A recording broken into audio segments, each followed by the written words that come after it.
A one-point game. They do have a timeout. Decide not to use it. Curry, way downtown. Bang! James on the drive. Anthony for three. Puts it in. Durant. You can't keep jumping that highway. Says who? Bryant for the win.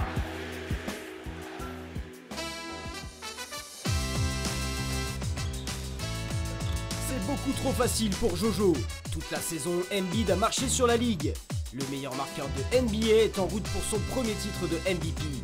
Selon les sondages, la star des Sixers est juste devant Nikola Jokic au classement. Mais pour son coach Doc Rivers, la course au MVP est déjà pliée. D'accord ou pas d'accord?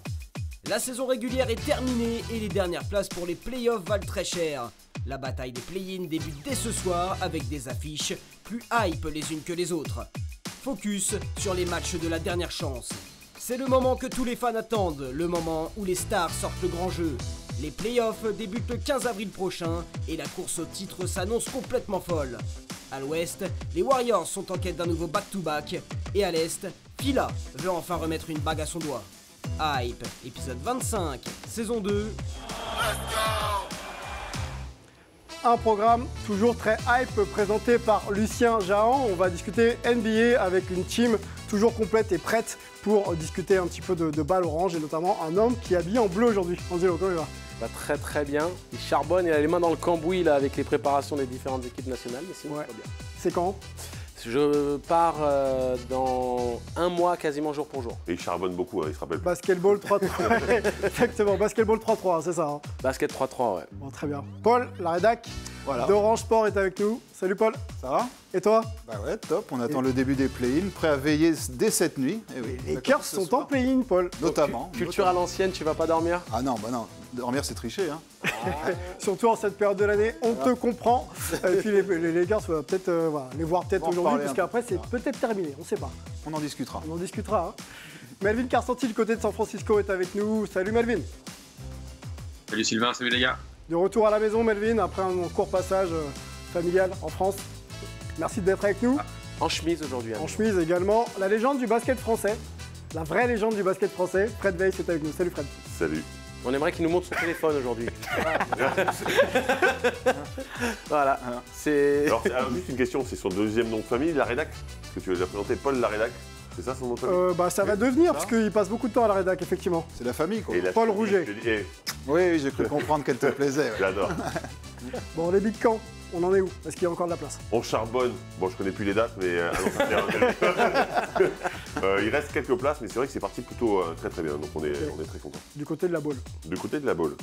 Notre invité hype de la semaine est un combattant de MMA et fan également de NBA. Michael Al-Jarouj est avec nous. Salut Michael. Salut, comment tu vas? Ça va très bien toi? Très très bien. Merci d'avoir accepté l'invitation. Merci à vous. Fan de NBA, mais fan de quelle équipe et de quel joueur en particulier, Michael? Lakers et bien sûr, le joueur c'est Kobe Bryant. Kobe Bryant. Et c'est grâce à lui que j'ai commencé à suivre l'NBA.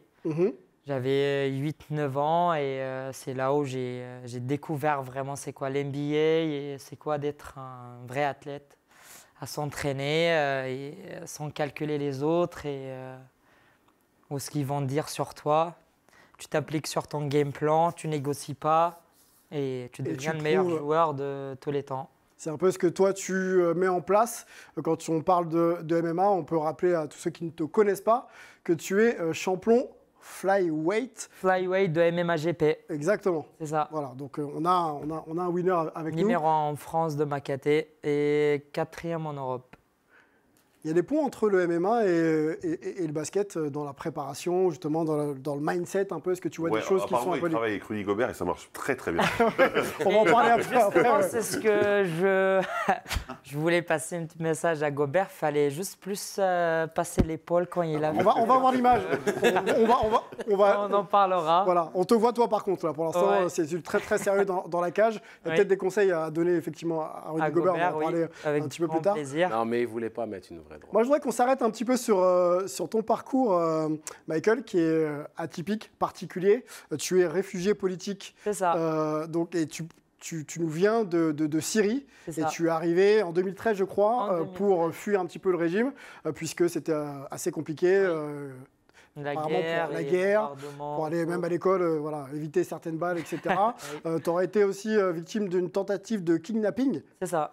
Explique-nous un petit peu voilà, l'époque 2013 et ce qui t'amène aussi un petit peu en France. Bah, je suis arrivé en France pour fuir la guerre en Syrie. La guerre a commencé, on va dire, en 2010. En 2013, je suis parti. Fin 2012, ouais, on va dire. Non, pardon, fin 2011, j'ai failli me faire kidnapper. J'ai bien défendu et depuis, mes parents ils ont dit qu'il faut qu'on quitte ce pays parce que ça devient très très dur, surtout les bombardements et tout. Je peux te poser une question? Pourquoi on voulait te kidnapper? Aucune idée. Je sais pas. On Comme sait ça, même peut-être pas. au hasard. Ben, on ne sait pas c'est quelle partie. T'avais quel âge à l'époque? J'avais 13 ans, 14 ans. Oui. Et comment dans ce contexte-là, le basket arrive un petit peu dans ta tête et t'en deviens un peu fan? Est-ce que c'était en Syrie ou est-ce que c'est quand tu arrives en France? C'était en Syrie. Okay. J'avais 9 ans quand j'étais fan de basket. Tu voyais les images et tout? Bah oui, je restais tard sans que mes parents le savent et tout, à regarder les matchs de Lakers et voilà. Hein. On a un autre fan des Lakers. Ouais, je sais. Tu vas pouvoir parler un petit peu avec lui. On va continuer à parler aussi avec toi, mais de basket. Et on va, sans transition, cette fois-ci, parler de Rudy Gobert. Oui. Hein, puisque vous avez un peu les mêmes points communs quand il s'agit de puncher, en tout cas. Je punch mieux que lui, je pense. Hein. Eh ben, on va se remettre un petit peu dans le contexte de Rudy Gobert. Vous avez bien sûr vu et entendu surtout la news. C'était il y a 2 nuits au moment où on enregistre, ou même la nuit dernière d'ailleurs. Match coup près pour se qualifier donc, pour les play-in et éventuellement pour les play-offs qui opposent les Wolves de Rudy Gobert aux Pelicans, je crois, si je ne dis pas de bêtises. Et lors d'un temps mort, les esprits s'échauffent avec un coéquipier de Rudy Gobert qui s'appelle Kyle Anderson. On a les images et puis ensuite on va commenter bien sûr ça ensemble. Voilà, c'est en train de tourner, donc on voit que ça discute un petit peu entre eux. Il y a des mots qui se donnent et puis voilà. La petite tentative de frappe de Rudy Gobert, on se demande s'il touche vraiment. Moi je vais me tourner vers le combattant de MMA. La qualité de la frappe de Rudy. Qu'est-ce que tu en penses? Je donnerais 2 sur 10. Okay. Non, mais si tu pars du principe qu'il ne cherche pas à lui mettre une droite au visage, que c'est plus un geste de... Non, ça se voit que c'est pas pour le frapper. On est d'accord. Hein. Ouais, ça se voit. Et moi, ce que j'en pense, c'est s'il voulait le frapper au visage, il aurait pu. Okay. La distance, comment il est grand et tout, il aurait pu. C'est clair. Mais je pense que c'est plus il s'était énervé il voulait gagner. Et quand on veut gagner, on est prêt à tout en vrai. Et je comprends la geste. Ok. Les excuses de Rudy Gobert sont arrivées très vite après.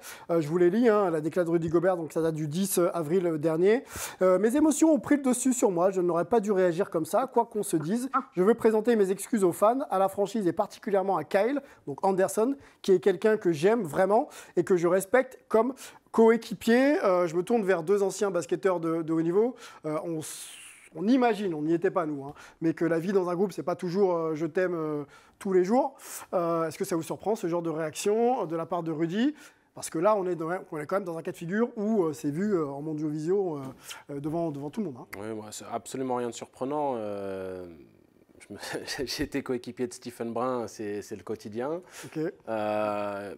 Et pourtant, avec Stephen, on a fini champion de France. Je veux dire qu'il y a un respect quand même. Il y a des personnalités au sein d'un vestiaire. Je pris Stephen comme exemple parce que c'est un collègue consultant télé et autres, donc c'est plutôt marrant de faire mention de ça. Mais dans un vestiaire, Zachary Peacock était un joueur qui avait aussi beaucoup de personnalité, qui allait au front avec ses coéquipiers. On peut vivre avec un coéquipier avec qui on ne s'entend pas. Tu peux vivre avec, bien sûr. Okay. Et je pense même que la plupart des coéquipiers avec qui on vit, on subsiste malgré, on va dire, les différences de caractère et de mode de fonctionnement. C'est ça aussi la subtilité du basket de haut niveau et du 5-5, puisqu'on est avec un groupe de 12 à 15 hommes, où c'est du management pour les coachs de réussir à faire collaborer toutes ces personnes dans un... Moi, je suis juste à l'opposé complètement. Allez, je t'écoute. Angelo. Alors oui, il y a une partie qui est complètement vraie. C'est vrai qu'on est obligé de manager. C'est vrai qu'on s'est déjà embrouillé, que même moi, qui suis plutôt pas conflictuel, je me suis battu. Sauf que c'était dans le vestiaire. C'est ça, ouais. On avait notre linge sale en famille, comme on dit. C'est-à-dire qu'on ne le montrait pas en Mondiovision, on se retenait de le faire devant tout le monde. Là, il passe à la télé nationale. tu es obligé de maîtriser tes nerfs. Moi, ça me choque. Ça me choque. Ensuite, Kyle Anderson, c'est une petite pute. On peut dire ce qu'on veut. Non, mais pute, complètement. apparemment. Et ensuite, on sent que quand même, Rudy Gobert, il n'est pas super bien intégré à son équipe parce que dès qu'il donne le coup, tout le monde lui tombe dessus, tout le monde le repousse. Et on a l'impression que c'est tous contre Rudy. Contre Rudy Et cette image, moi, elle me dérange un petit peu parce que je me dis que mais Fred, là, c'est plus compliqué. Tu as vu le body language même de Karl Anthony Towns sur la remise en jeu. Tout de suite, c'est lui qui est on pense à Rudy. On sent que Rudy est stigmatisé par la situation. Mais je trouve que là, c'est vraiment le point d'orgue de cette saison où Rudy ne semble pas du tout intégré dans ce vestiaire. On a l'impression qu'ils le mettent à l'écart. Et ça a dû être une saison tellement galère que, oui, je trouve que c'est pas bien qu'il le montre devant tout le monde, évidemment. Mais vu ce qu'il a vécu, à mon avis, je comprends. La réaction des médias américains par Melvin Karsanti et peut-être de l'opinion publique de manière générale. Melvin, tu n'as pas été témoin, mais tu étais non loin de ce qui s'était passé entre Jordan Poole et Draymond Green en début de saison. Là, c'est un cas complètement différent puisqu'on est en plein match et en plus dans un match coup près pour les deux équipes qui étaient concernées. Qu'en pensent les Américains de ce qui s'est passé? Et puis, est-ce que ça modifie un peu le traitement médiatique de Rudy Gobert aux États-Unis? Alors malheureusement, ça ne modifie pas le traitement médiatique de Rudy Gobert aux États-Unis parce que le traitement médiatique de Rudy Gobert aux États-Unis était déjà pas top, malheureusement. Et c'est vrai que après ce geste, tout le monde lui est un peu tombé dessus. Et alors, il y a deux choses. Un, on le pointe du doigt car, comme le disait Fred, tu n'as pas le droit de perdre tes nerfs comme ça en public. De surcroît, dans un match décisif pour les playoffs, il y a eu beaucoup de gens qui ont dit qu'il était un peu égoïste de faire ça et un peu de mettre son équipe en péril. Il a aussi été suspendu, donc il sera pas là ce soir pour le match face aux Lakers. Et après, tout le monde ramène un peu tout au transfert de cet été, malheureusement, et montre ce geste comme un symbole du malaise qui existerait chez les Wolves. On oublie quand même que depuis le All-Star Game, Rudy fait une bonne saison. Moi, j'ai eu l'occasion de lui parler et d'être dans ce vestiaire avec les joueurs du Wolves avant et après le match contre les Warriors il y a peut-être 2 semaines. Et l'ambiance était vraiment au beau fixe. Donc, je ne sais pas s'il est mal intégré, mais c'est vrai que c'est un peu toujours le problème sur le terrain. On sent souvent qu'il est montré du doigt. Alors après, quand les propos d'Anderson sont sortis, ça a un tout petit peu atténué le tollé contre Rudy, mais ça reste un peu le ennemi public number one. Tu le disais, Melvin, ma question va vers Paul. Suspendu pour le match de play-in, donc un match très très important pour la suite de la saison des Wolves. Est-ce que ça en dit long justement cette suspension sur le statut qu'a Rudy au sein de son équipe? Et je vais plus loin, quid de Rudy pour la saison prochaine? Est-ce que son avenir est compromis au sein de cette franchise? On peut clairement dire que pour l'instant, ce n'est pas une réussite, l'association Towns-Gobert, que beaucoup en doutaient déjà. Et tout le monde, comme le disait Melvin, parle de ce transfert comme l'un des pires de l'histoire désormais. Après, cette association, juste pour diminuer un petit peu et atténuer ce que tu dis, ils n'ont pas beaucoup joué ensemble. Voilà, Towns a beaucoup été blessé, c'est vrai. Non, mais je veux dire, sur l'équipe en elle-même, on attendait quand même autre chose que cette saison-là de la part des Wolves. Après, il va falloir voir l'avenir. Alors déjà, ils ont forcément un match à jouer après ce play-in, qui gagne ou qui perdent. Donc là, il sera plus suspendu, il rejouera. Mais le problème, c'est qu'ils ont aussi d'autres absents, notamment à l'intérieur, comme Naz Reid. Il y a Jaden McDaniels qui s'est, lors du même match, on va en parler, qui s'est détruit la main sur un mur. Donc là, les Wolves, on a l'impression qu'ils sont vraiment pas au mieux avant le début des play-in. Mais... Ok, ça ne dit rien sur l'avenir de Rudy pour le moment, il va falloir attendre. Je ne pense pas qu'il soit transféré dès l'intersaison, c'est pas possible, le contrat est trop gros, ça serait trop compliqué, financièrement en tout cas. Une autre image pour relier un petit peu Rudy et Draymond Green, même si les affaires ne sont pas pareilles, on a l'image de la droite que Draymond Green avait mise à Jordan Poole en début de saison. On peut la montrer et puis on va demander à notre combattant de MMA d'analyser aussi la qualité de la droite. C'est assez spectaculaire. Là, par contre, il le touche. Là, on voit qu'il y va pour le toucher et effectivement, il le touche. On sent que tu préfères, là. Et encore, l'équilibre du corps, distance et tout, l'équilibre du corps, tu vois les pieds qui partent un peu. Ça, en fait, le combattant MMA, c'est lui. S'il rate, ce qu'on appelle Superman Punch. De ce que je vois, Non, c'est vrai, en plus. Je vais juste vérifier. Ah on l'a plus. Bon. Ouais, je pense que c'est le Superman Punch. Ouais, c'est le Superman Punch où on n'a plus les deux jambes au sol et on y va. On met le corps et... Voilà. Bon, la transition pour Draymond Green qui en a profité justement pour s'exprimer sur le cas Rudy Gobert. Je peux vous lire la décla. Donc, quand j'ai vu les mots choisis par Anderson pour parler à Gobert, il doit être prêt à gérer une réaction. Tu ne peux pas manquer de respect comme ça, surtout dans un environnement compétitif avec les émotions qui explosent. Avec cette situation pour le play-in, malheureusement pour Gobert, c'était quand même la mauvaise décision. Voilà. Donc Draymond Green qui a été plutôt soft. Surtout qu'il a été... Imagine, il dit vraiment c'est un tocard de faire preuve de violence alors qu'il met une droite à son coéquipier en début de saison. C'est un petit peu compliqué comme position pour lui, logiquement. Il boit du petit lait. Là, moi, je pense... Oui, lui, il kiffe. Voilà, T'as vu quand il a reposté le tweet quand il a reposté... Enfin, il a repris le même, il a repris la même référence. Pour terminer cette séquence, on a également une petite surprise avec un punch un peu particulier en régie. On vous montre l'image. C'est pas un punch. C'est pas un punch, c'est une claque d'Angelo qui se fait justice lui-même sur un terrain grec. Petite analyse rapide de la claque par Michael. Bah, la Ned Diaz, pas mal, hein. Bon, voilà ce qu'on pouvait dire sur les liens entre les combattants et le combat sur le terrain, sur les terrains notamment de NBA. On va enchaîner avec une news française, en tout cas qui concerne 3 Françaises. C'était la draft WNBA, donc l'équivalent de la NBA féminine qui avait lieu la nuit dernière, et 3 de nos Françaises vont intégrer donc la Grande Ligue. Lou Lopez-Sénéchal, qui a été draftée 5e par les Dallas Wings. Elle jouait avec Yukon University, elle a profité de... Sacré parcours. Ouais, d'une grosse saison. Il y a 15 points de moyenne, à 44% au tir à 3 points, ça parlera à Angelo. Baya Mirch, également sélectionné par les Minnesota Lynx, 12e position, âgée de 19 ans, Maya, passée par Villeneuve d'Ascq, pour ceux qui suivent un petit peu la ligue féminine. Et puis la dernière, Kadi Sissoko, draftée au 3e tour, 29e position par les Phoenix de Mercury, et elle évoluait du côté de USC cette saison. Voilà pour nos 3 nouvelles Françaises du côté de la WNBA. C'est un record, hein, puisqu'on a eu, il y a 2 saisons, je crois, si je ne dis pas de bêtises, Marine Fotoux et Iliana Rupert, draftées la même année. Donc là, on passe à 3. Donc le basket. Dédicace à Elena Tsineke également. La sœur de Katerina Tsineke, une de mes joueuses, qui a été draftée au 2e tour, 20e choix par les Mystics. Bon, très bon travail. Ouais. Voilà, félicitations à toutes ces femmes qui vont intégrer la Grande Ligue. La WNBA, si vous suivez, ça commence le 19 mai, donc là, dans quelques semaines, du côté des États-Unis. On va nous transiter, on va rester même aux États-Unis et parler de Doc Rivers dans le d'accord, pas d'accord.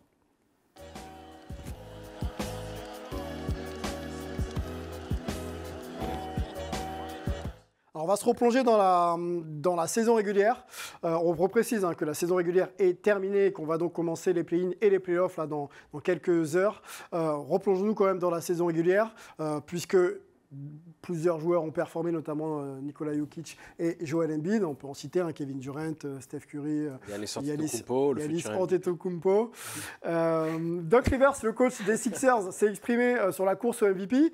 Et bon, il y a pas mal de lobbying à ce moment-là de la saison. Et lui, il a clairement voté pour son joueur, Joel Embiid, en expliquant qu'il était clairement le meilleur joueur de cette saison. Je vous propose de l'écouter.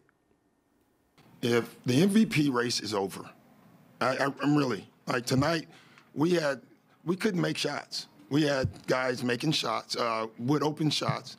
The man just scored half our points in the NBA game. And I'm biased, but the MVP race is over. Alors, il parle de Joel Embiid, son joueur. On va peut-être afficher les stats et on va se poser la question ensemble de savoir si effectivement la course au MVP est terminée. Les stats de Joel Embiid, c'est très très fort cette saison. Alors voilà, elle s'affiche 33 points de moyenne, quasiment 55% au tir, et puis plus de 4 passes, et plus de 10 rebonds. Donc 55% au tir, c'est pas mal quand on sait le volume de tir qu'il prend, surtout aussi à l'extérieur. Voilà pour Joel Embiid. On va vous présenter d'autres profils un petit peu après. À la phrase de Doc Rivers, la course au MVP est-elle terminée? Je crois savoir que Paul est plutôt d'accord avec Doc Rivers et Fred Weiss plutôt... Alors, par principe, comme c'est Doc Rivers, je suis contre. Bon, il a plié l'affaire. Ça va être compliqué, Paul. Écoute, je vais le laisser du coup commencer, comme ça tu auras le temps de déguiser tes arguments.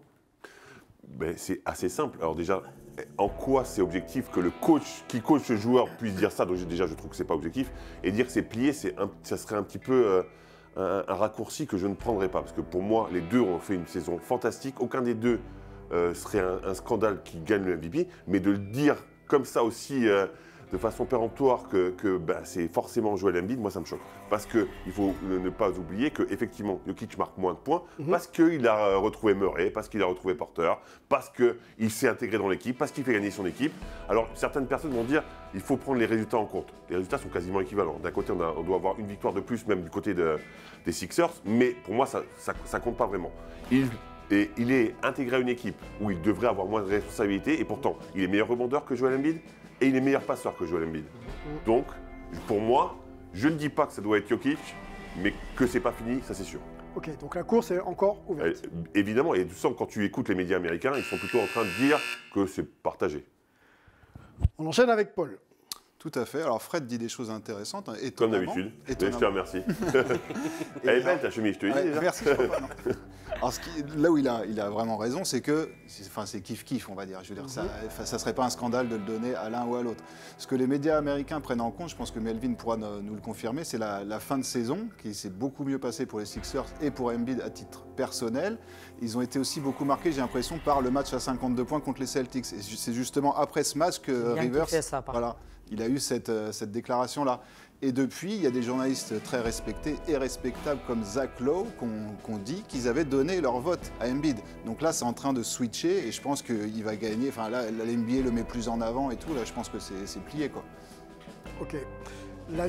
Terminé, on est bien d'accord. Oui, absolument. Alors, il n'y a pas d'argument. Donc moi, je ne peux pas entendre. Non, mais tu relançais. C'était tellement convaincant. Donc Rivers a bien dit qu'il n'était pas objectif. Il l'a bien dit. Il l'a bien dit aussi. Nous, on confirme. L'avis des médias américains et Melvin sur justement le traitement des performances des deux joueurs. On sait que c'est très proche, mais comment c'est traité aux États-Unis et est-ce que l'un ou l'autre aurait clairement l'avantage selon toi? Mais pourquoi que ces deux joueurs-là, pourquoi vous On va voir ça après. Tu penses à Melvin, non? C'est ça? On t'écoute. Ah non, faut pas.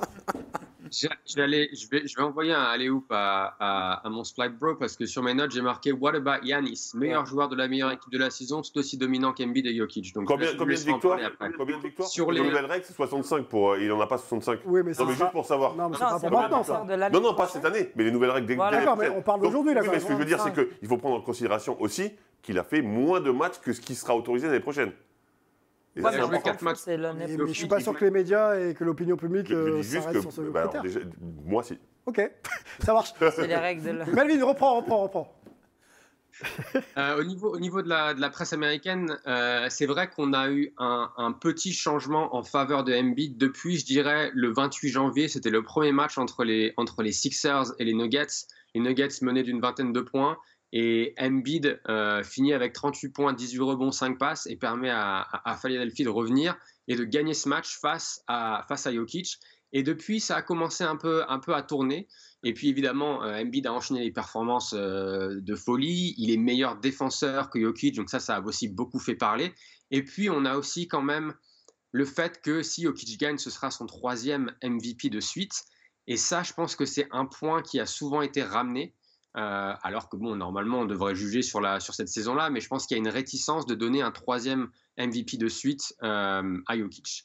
Donc c'est vrai que d'un point de vue médiatique, ça a basculé sur Embiid depuis, j'ai envie de dire, 2 mois. La déclaration d'Embiid au sujet de son potentiel titre de MVP, franchement, je m'en moque. Si je le gagne ou non, je suis simplement concentré sur le fait de gagner un titre. Pour le reste, on verra bien ce qui doit arriver. Voilà, donc pour la déclaration de Joel Embiid. On va sur des prédictions et des sondages surtout d'ESPN, donc les confrères américains. Donc c'était au 30 mars 2023, qui voit donc Joel Embiid remporter le titre de MVP avec 790 points. Nikola Jokic aurait 788 points. Et donc l'oublié de notre discussion du jour, mais je sais qu'Angelo va rectifier le tir. Giannis aurait 612 points, donc ce serait le 3e. Vous remarquez qu'il n'y a toujours pas d'Américains dans cette liste. Giannis, est-ce qu'on banalise pas un peu les performances du Grec Complètement. Angelo?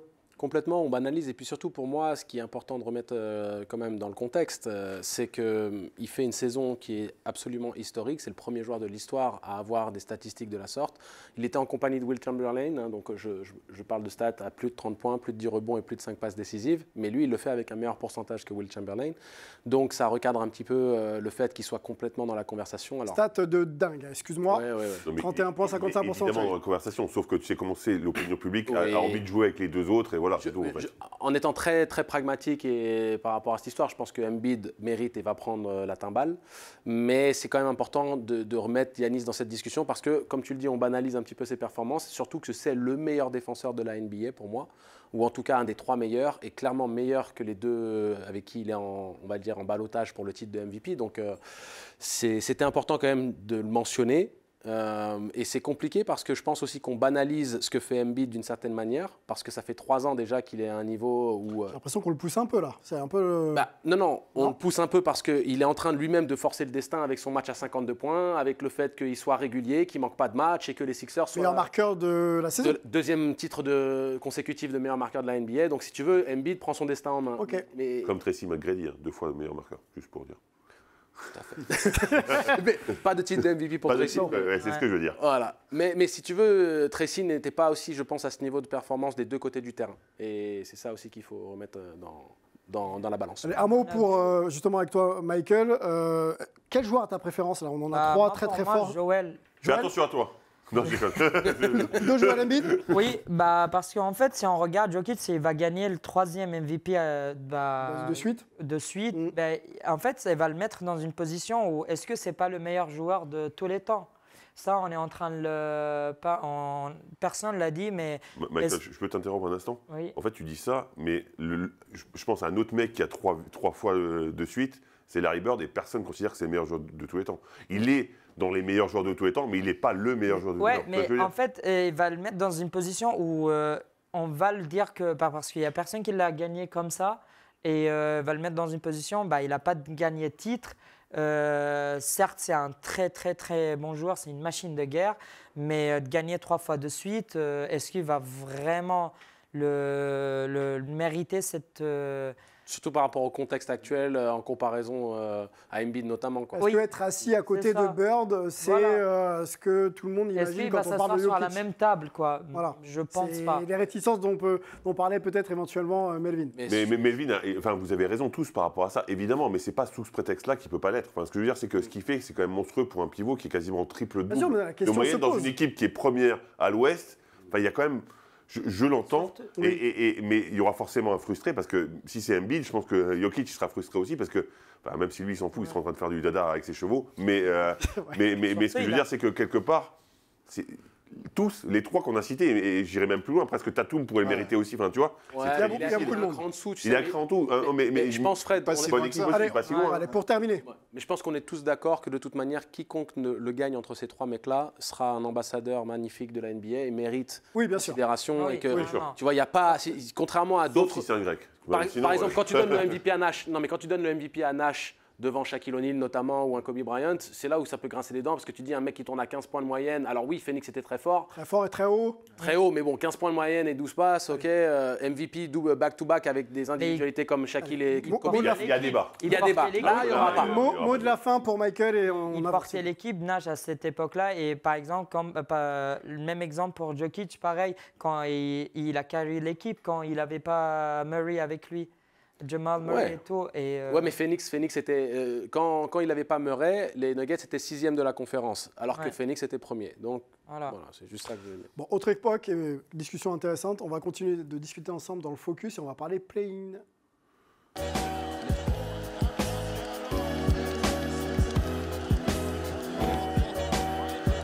Les choses très très hype, on va dire très très sérieuses commencent en NBA avec les play-in. Ça va commencer ce soir. Donc c'est une phase préliminaire qui a été instaurée par la NBA avant de lancer donc la phase finale qui amène donc les équipes vers le titre NBA. Avant de discuter effectivement des équipes qualifiées pour les play-in, on va se remettre un petit peu le format en tête avec Melvin et puis ensuite on aura aussi une petite dimension historique avec Paul qui pourra compléter. Alors c'est très simple, le play-in, c'est les équipes qui terminent entre la 7e et la 10e place de chaque conférence, donc ils se retrouvent dans ce sorte de tour préliminaire pour pouvoir accéder aux 2 dernières places qualificatives pour les playoffs. Donc le 7e reçoit le 8e et le vainqueur donc, valide son billet et jouera l'équipe qui est 2e dans la conférence, donc ils seront 7e de la conférence. Et après, celui qui perd ce match-là, donc le perdant, reçoit le vainqueur du match entre le 9e et le 10e.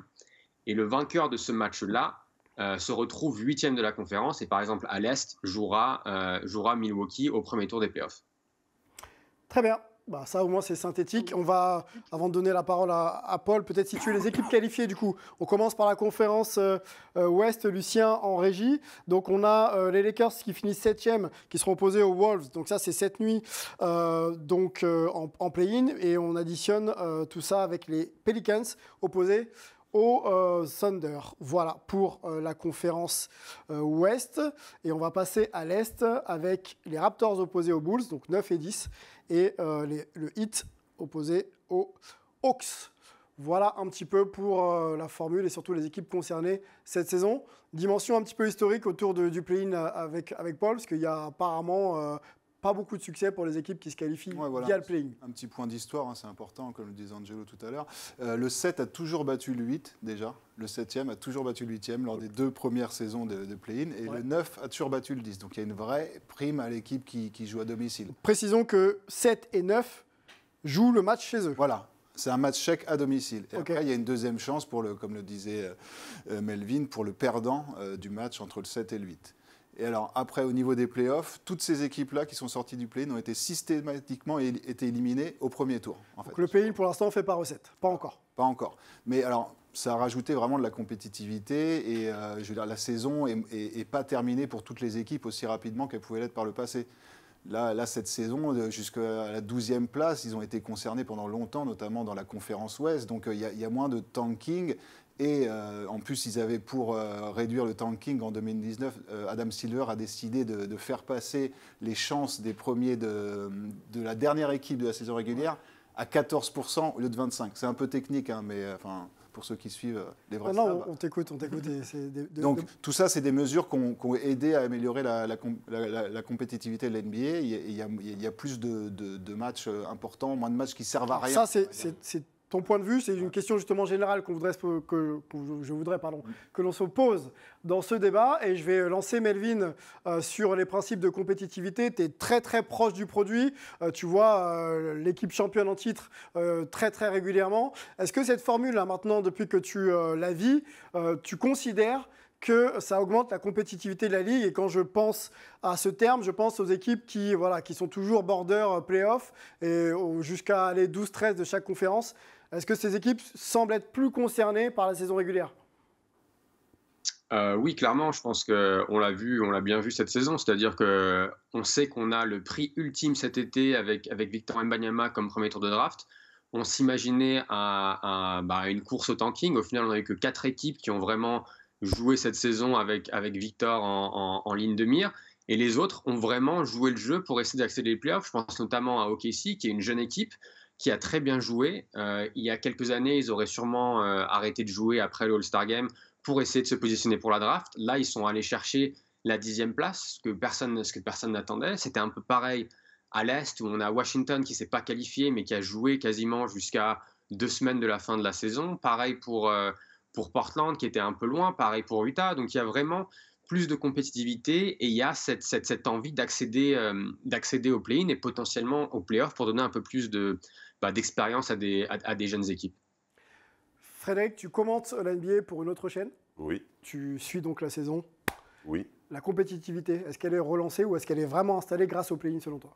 Alors, au départ, j'étais complètement défavorable au play-in parce que j'écoute LeBron et LeBron avait dit que c'était nul. Donc, jamais écouté LeBron. Si LeBron dit que c'est comme ça, moi je crois que c'est comme ça. Ouais. Et en fait, je me rends compte qu'évidemment, on a vu, surtout du côté ouest, c'était chaud, tout le monde se battait. On était tous à savoir qui sera qualifié directement, qui ira en play-in.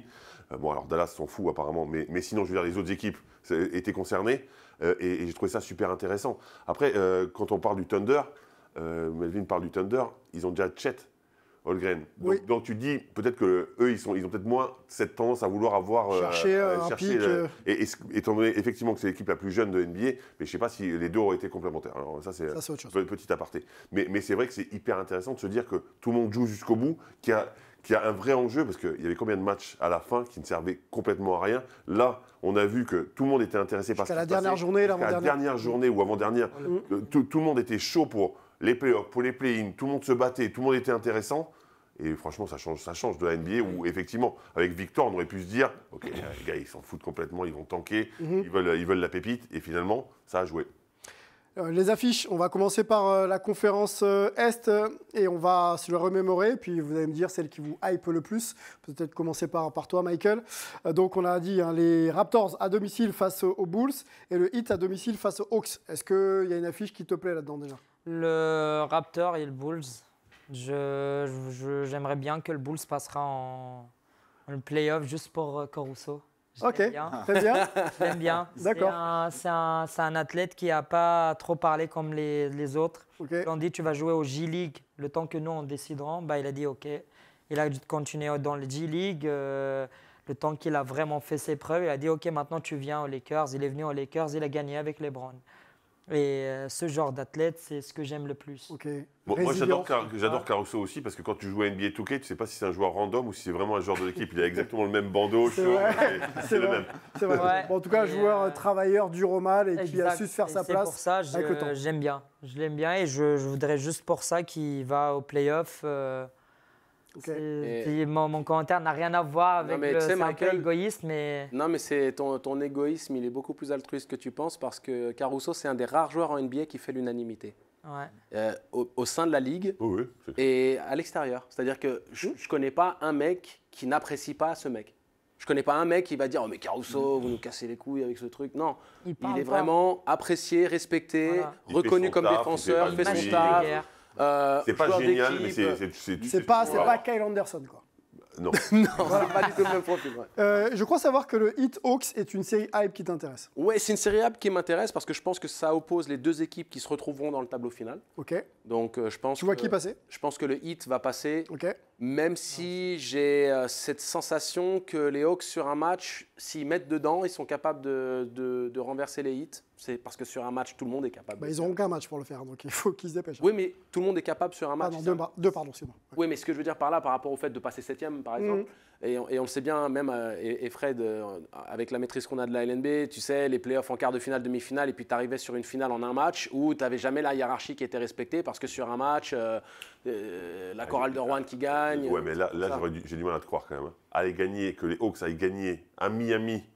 Moi, ça me paraît mais je dis pas que c'est au niveau probabilité que c'est le. Faible, mais bien sûr, ça peut exister. Surtout que sur la saison, le Heat a remporté 3 fois. Mais sur un match, tu dis quand même qu'il y a la possibilité d'inquiéter un peu le Heat. L'avantage du play-in, encore une fois, ça met la pression forcément. Mais je pense quand même que Miami va faire respecter la hiérarchie. On a le tableau pour t'aider un peu, mais je sais que tu n'as pas besoin d'aide. Donc je pense que Miami va faire respecter la hiérarchie à ce niveau-là et qu'après les Hawks vont faire le boulot parce que je pense qu'ils ont aussi un avantage dans le jeu par rapport à Toronto ou même au Bulls. Confrontation entre les deux joueurs, entre les deux équipes, pardon. Donc avantage à Miami, tu l'as dit, 3-1. Ouais. Ok. Top joueur côté Miami, Jimmy Butler, Trae Young. Et top coach, enfin coach, pardon, pas top coach, Eric Spoelstra, Quinn Snyder. Avantage à qui? En termes de joueurs, en termes de coach? Avantage joueur, c'est le Heat. Avantage coach, c'est le Heat. Avantage même qualité avantage de jeu, maison, c'est le Heat. Avantage maison, c'est le Heat. Et puis, si tu veux, ils ont une identité défensive, le Heat, qui a réussi à mettre en difficulté Trae Young. Okay. Ils peuvent switcher très fort. T'as Bam Adebayo qui est capable de sortir, de jaillir sur la couverture de l'écran et de faire repousser les porteurs de balles très loin, ce qui fait après qu'ils peuvent se positionner dans les aides défensives. Ils peuvent mettre Max Strus pour aussi avoir une line-up qui peut tout changer défensivement sur tous les écrans. Donc Miami a l'avantage. Mais derrière, ça reste du basket et on sait que c'est un sport d'adresse. Donc quand tu as une équipe comme Atlanta qui peut mettre dedans, mais c'est la raison pour laquelle je pense que Atlanta, même s'ils ne passeront pas le Heat, passeront au prochain match de play-off. Ils seront confrontés aux Bucks. Et Yannis a un peu du mal avec la raquette des Hawks. On va se projeter sur les playoffs dans quelques minutes, messieurs. Allons du côté de la conférence Ouest. Il y a pas mal de choses à dire puisque les oppositions sont très très hype. On a 2 fans des Lakers, donc on va s'arrêter sur la confrontation Lakers-Wolves. On a dit qu'il n'y aura pas Rudy Gobert et que les Lakers jouent à domicile avec LeBron James, Anthony Davis. Tout a l'air d'aller pour les Lakers qui font une deuxième partie de saison plutôt intéressante. Paul, dis-moi tout, ton sentiment et surtout qu'est-ce qui te permettrait de dire que les Lakers pourraient être favoris. Les Lakers sont clairement favoris. Alors, ils ont complètement métamorphosé depuis la trade deadline, depuis le All-Star Game, ça n'a plus rien à voir. C'est même la deuxième meilleure équipe de la NBA au bilan. Ouais. Donc là, ils affrontent des Wolves qui sont complètement déplumés. Donc sans Gobert, sans McDaniels, qui est presque leur meilleur joueur ces dernières semaines, en tout cas en défense. Ils n'ont pas Naz Reid, en plus, pas de profondeur de banc à l'intérieur. Donc là, pour moi, la seule issue pour les Wolves, c'est que Anthony Edwards et Towns cartonnent à 3 points. Quoi. Il faut vraiment qu'ils soient parfaits dans ce domaine pour avoir une chance. Sur une série, jamais ils battraient les Lakers, à mon avis. Là, sur un match, tout est possible, même s'ils ne partent pas du tout favoris. Mais les Lakers, comme on dit, si c'est Davis et LeBron qui sont là, qui ne sont pas blessés, je ne pense pas que ça puisse ne pas passer, en tout cas ce soir pour ce play-in. On peut dire faute professionnelle si les Lakers ne battent pas les Wolves quand même? Moi, je dirais qu'on ne serait pas loin. Vu le début de saison et la qualité de ce qu'ils produisaient, ils sont là où ils sont, c'est déjà bien. S'ils sortent... Mais en plus dans le contexte de l'équipe des Wolves... Non, mais c'est pour gagner, pour aller où après? Après, on en parlera après. Mais si c'est pour gagner, pour sortir salement, pour battre les Grizzlies. Michael. Je partage beaucoup ce qu'il a dit, Paul, et ce que je voulais dire aussi. Tu viens de dire au début de saison, franchement, moi, les Lakers m'ont trop dégoûté. Surtout Anthony Davis, au bout d'un moment, enfin, tu joues pour qui? Pour les Lakers ou pour les Browns? Le mec est adepte de la punchline. J'aime beaucoup Michael. Non, Michael parce que Michael ou Mika comme tu veux, ouais. Ça me dérange pas. Mais non, au bout d'un moment, franchement, tu joues pour qui? Pour les Browns? Pour qui Anthony Davis va jouer là? Franchement, depuis qu'il est revenu, enfin, il a fait un mois où il était vraiment, vraiment bon et les gens, ils sont sentis autorisés de dire que oui, c'est un MVP, alors que pas du tout, loin d'être l'MVP. Et là, il revient parce que LeBron, il est revenu et là, ils font des matchs de ouf. Donc, je pense qu'ils seront favoris. Ça doit suffire pour toi pour au moins passer les Wolves? Je pense que oui. Ok. Je pense, les deux à leur niveau, c'est bon, pas de problème. Je pense oui. Ok. Un mot avec Melvin sur peut-être la confrontation autour des Pelicans Thunder, si tu voulais en parler ou si tu as d'autres points à évoquer. Pelicans Thunder, ça va être sympa parce que le Thunder a vraiment aucune pression. Comme on le disait, personne ne les attendait à ce niveau-là, personne ne les attendait au play-in. Ils se retrouvent face aux Pelicans qui, eux, ont la pression de devoir essayer d'accéder aux playoffs. Donc ça va être intéressant de voir comment les Pelicans arrivent à gérer ce match. Et après, pour moi, l'affiche la plus intéressante, ça va être celle qu'on ne connaît pas encore, c'est-à-dire qui du perdant du premier match 7-8 contre le vainqueur de ce match-ci. Parce que là, il y aura vraiment la pression de se dire que ce sera une saison ratée. Donc, soit les Lakers, soit les Wolves, soit les Pelicans, soit le Thunder ne vont pas aller en play-off et ça risque de faire parler. Deux confrontations, en tout cas pour le premier tour des play-in, très ouvertes, je trouve. Après, on verra effectivement sur la troisième. Mais si les Lakers doivent passer, ça ne va pas être simple. Et pareil pour les Pelicans face au Thunder qui n'a absolument rien à perdre. Tour préliminaire, les play-in, on en a parlé. On va se focaliser maintenant sur nos prédictions et les playoffs NBA. C'est parti.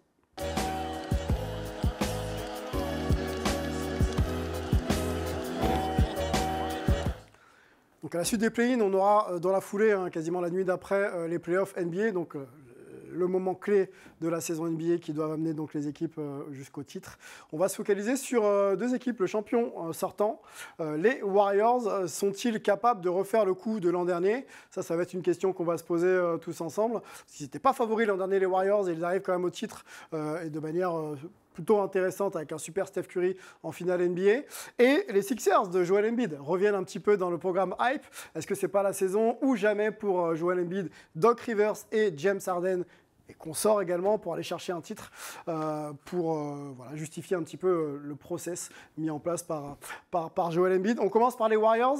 Melvin, avec toi, peut-être état des lieux des troupes des Warriors, parce que c'est une équipe qui n'a pas toujours été constante et n'a pas toujours pu proposer le même effectif chaque soir. Est-ce que tout le monde va bien? Est-ce qu'ils sont prêts à défendre leur couronne? Alors, oui, c'est vrai qu'ils ont connu une saison en dents de scie, mais comme tu le disais, ils ont enregistré le retour de Gary Payton, de Saken, qui sont allés chercher à la trade deadline, mais qui était blessé, donc il a joué les quelques derniers matchs. Ils ont Andrew Wiggins, qui a raté les 25 derniers matchs, qui est de retour dans le groupe, qui n'a pas joué les deux derniers matchs de la saison régulière, mais qui devrait être de retour, et je pense de retour dans le 5 pour le premier match face à Sacramento. On a les tauliers, donc Stephen Curry, Klay Thompson, Draymond Green, qui sont en pleine bourre. Curry, a raté beaucoup de matchs, mais il fait une saison, peut-être la meilleure saison de sa carrière. Thompson a fini avec le plus grand nombre de tirs à 3 points de la ligue. Et Draymond Green a été dominant en défense comme il sait le faire. Et ils ont tous clamé haut et fort pendant toute la saison que le moment qu'ils attendaient, c'était les playoffs. Ils ont aussi gagné 8 de leurs 10 derniers matchs. Et depuis les All-Star Games, ils sont la 6e meilleure attaque et la 6e meilleure défense.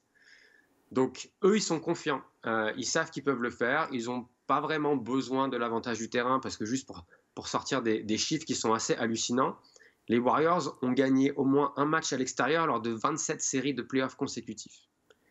Et ils n'ont également jamais perdu une série à l'Ouest depuis l'arrivée de Steve Kerr. Alors, évidemment, ils ont gagné que 11 matchs à l'extérieur cette saison, donc il y aura peut-être le moment où la série va s'arrêter, mais en tout cas, du côté des Warriors, ils sont prêts et ils pensent qu'ils peuvent battre tout le monde.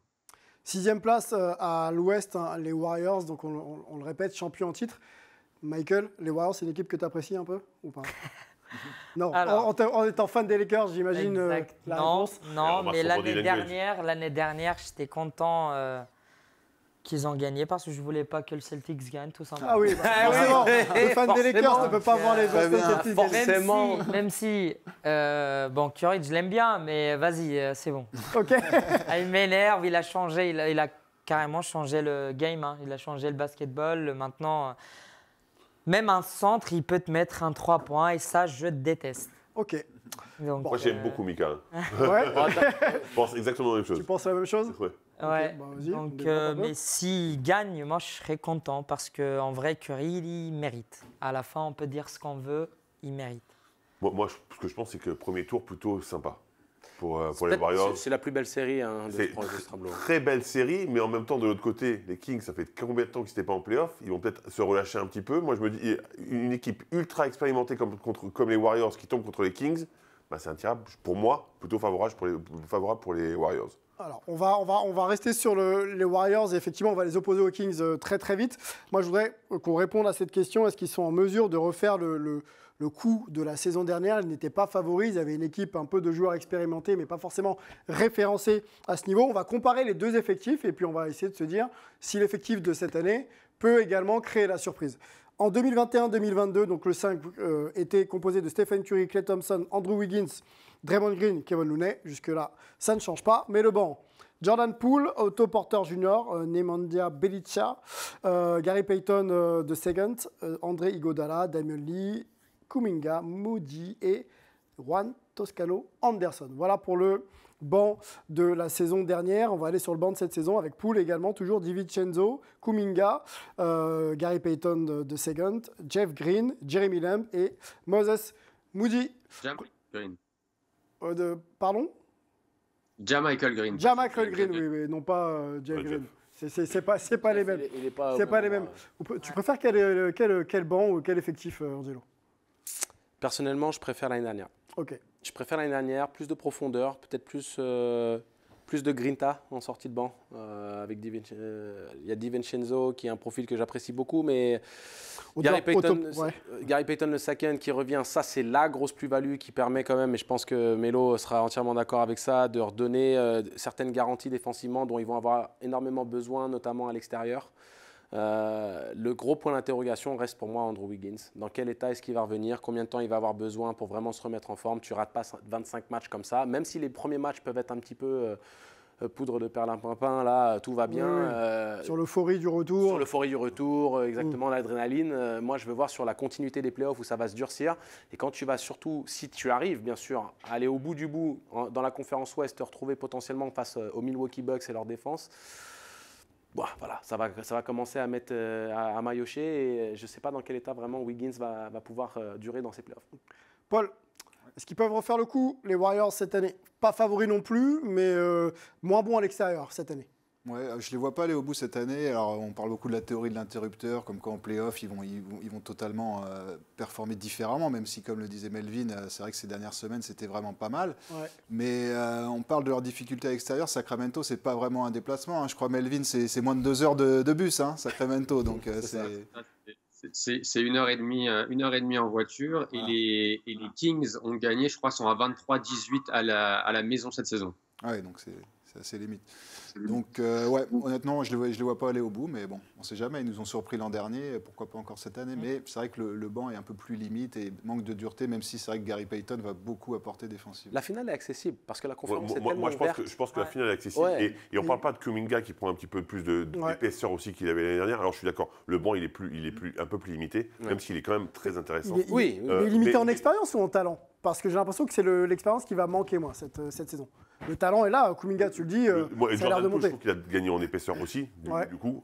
Donc, je trouve qu'il est intéressant. Moi, j'allais dire en nombre, ça manque un petit peu. Ils sont un peu moins nombreux à pouvoir aider. Mais je suis complètement d'accord avec Angelo. Moi, c'est Wiggins. Wiggins, ça dépend ce qu'il va produire. Factor X, quelque part, Factor X. C'est assez surprenant parce qu'il va intégrer 5 et on le connaît quand même. Mais comment? Dans quelle forme? C'est tout de suite. Et l'avantage, je me répète, de jouer contre les Kings, ça peut lui permettre de rentrer doucement, entre guillemets, dans ses playoffs. On enchaîne, on a peu de temps, on va du côté de la conférence Est, on va parler des Sixers, 3e de cette conférence avec un bon bilan, 54 victoires, 28 défaites, à domicile c'est bien aussi, 29-12, extérieur 25-16. C'est l'objectif assumé de Joel Embiid, d'être au moins finaliste et de prendre le titre cette année. Est-ce que vous les voyez capables de le faire? Il va falloir passer quand même sur la route de Boston et de Milwaukee. Et quels sont les points qui vous permettraient de penser qu'ils ont quand même quelques atouts à défendre? Joel Embiid déjà, c'est quand même un gros atout. Ouais. Qui peut défendre Joel Embiid? Enfin, il l'a montré ça. Je ne sais pas ce que tu en penses, Fred. Pour moi, le plafond, ce sera la finale de conf contre Milwaukee. C'est-à-dire que s'ils arrivent à passer Boston, ce sera déjà une grosse perf, mais moi, j'y crois pas du tout. Honnêtement, j'y crois pas du tout. Pour moi, ce serait déjà une magnifique saison par rapport à la configuration de la conférence Ouest, qui reste la meilleure conférence, la plus dense. Les 3 meilleures équipes sont côté Est. Et donc, alors bien sûr, Factor X, Golden State, Melo, je ne vais pas t'embêter. Je sais que tu es pro Warriors, mais si je suis là. Ils sont quand même dans la configuration, c'est l'année ou jamais. Est-ce que ça ne peut pas les porter un peu les Sixers à se dire que bon. C'est pas parce que c'est l'année ou jamais qu'ils vont faire des miracles. Non, mais je veux dire, il y a 2 places extrêmement fortes. Il l'a dit, Boston, c'est extrêmement fort. C'est 2 classes d'écart. Et après, au-dessus encore, tu as les Bucks. Et pour moi, le chemin, il va être beaucoup plus éreintant pour arriver à ce niveau-là. Parce que Milwaukee aura tout de même un tableau. Rien n'est facile quand tu es en playoff, mais aura un tableau beaucoup plus simple. Parce que tu dois. On peut le montrer le tableau. Ouais, t'attends la finale de conf avant de jouer Boston ou Philly. Si on peut montrer le tableau en régie et justement les pronostics qu'on a tenté de faire nous à la rédac, notamment ceux de Paul, et on pourra illustrer d'ailleurs un peu avec tes arguments, Paul. Mais voilà un petit peu le chemin. Quand on parle des Sixers, donc ça commencerait par Brooklyn. Ne riez pas. Et donc si ça passe, Brooklyn 4-3, si ça passe, ça sera opposé à Boston qui battrait donc Miami. Et c'est là où pour Paul, le chemin des Sixers s'arrêterait. Paul, en un mot? Oui, alors j'ai fait ça sur le coin d'une table en 5 minutes, mais écoute, c'est mon chrono. Tu fais jamais mieux que ça, de toute façon. Non, c'est ça. Alors c'est vrai que c'est la grosse cote, les Lakers en finale de conf. Déjà, je les vois battre les Grizzlies au premier tour. Ils sont nombreux dans ce cas-là. Ouais. Parce que bon, ils ont D'Angelo, nous on en a un seul et c'est déjà énorme. Donc, c'est quand même quelque chose. Et après, du côté Est, c'est vrai que les Sixers, je ne les vois pas battre les Celtics. Au final, je pense que les Celtics ont, eux, l'expérience pour le coup d'une finale de conf. Les Sixers n'en ont pas fait depuis 10 ans. Enfin, là, ils sont sur 4 éliminations en demi-finale sur les 5 dernières années. Exactement. Donc, mais je pense que ça va être très indécis et il va y avoir quelques coupeurs de tête. Voilà, on en repart dans quelques jours. Melvin, on va sur tes pronos et on te laisse argumenter sur la conférence Ouest. Tu vois quand même les Warriors arriver en finale de conférence. Oui, c'est ça, contre Phoenix. Argumente-nous ça. Oui. Comme on l'a dit, je pense que face aux Kings, le fait que les défenses des Kings fait partie des pires défenses de la ligue, ça va leur aider parce que personne ne peut défendre sur Steph Curry malheureusement chez les Kings. Donc je pense qu'ils vont passer les Kings en allant chercher un des 2 premiers matchs à Sacramento et après en gagnant les matchs chez eux. Après, on va avoir, je vois pas les Lakers battre Memphis, mais par contre, je vois un nouvel épisode de la rivalité entre les Warriors et les Grizzlies. Ils ont déjà prouvé la saison dernière qu'ils peuvent battre les Grizzlies sans l'avantage du terrain.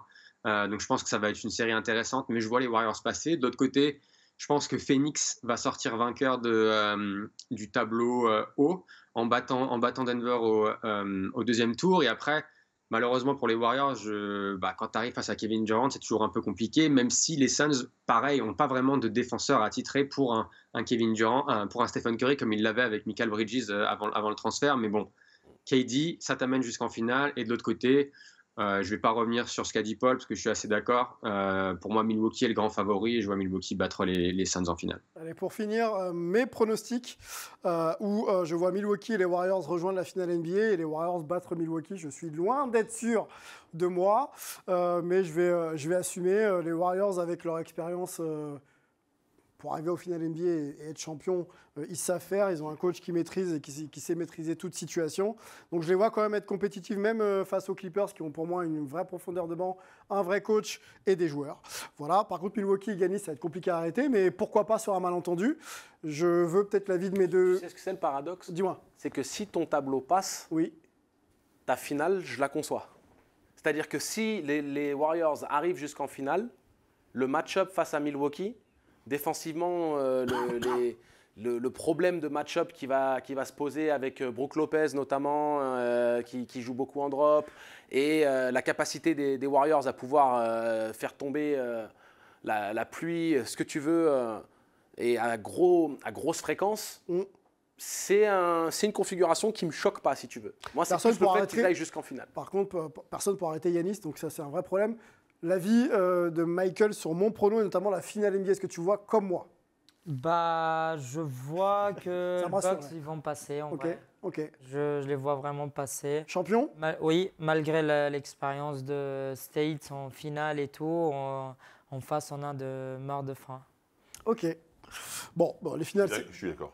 T'es d'accord? Ouais, je suis complètement d'accord. Parfait. Bah écoute, ce sera prêt. En même temps, il est combattant MMA.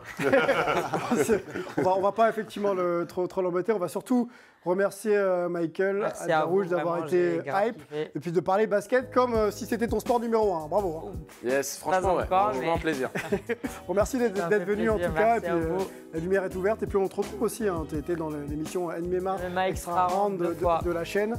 Oui. Donc ne ratez pas ce programme. Les MMistes, ils aiment le basket. Hein, j'ai l'impression. On a bien parlé l'autre fois et c'est grâce à ça. Organiser un petit pick-up game en basket, mais pas en Bon, on va remercier l'équipe. Merci Angelo, merci Paul, merci Melvin, merci Fred, merci Lucien Géant, toute la régie et bonne suite de programme Hype sur Sport en France. Ciao.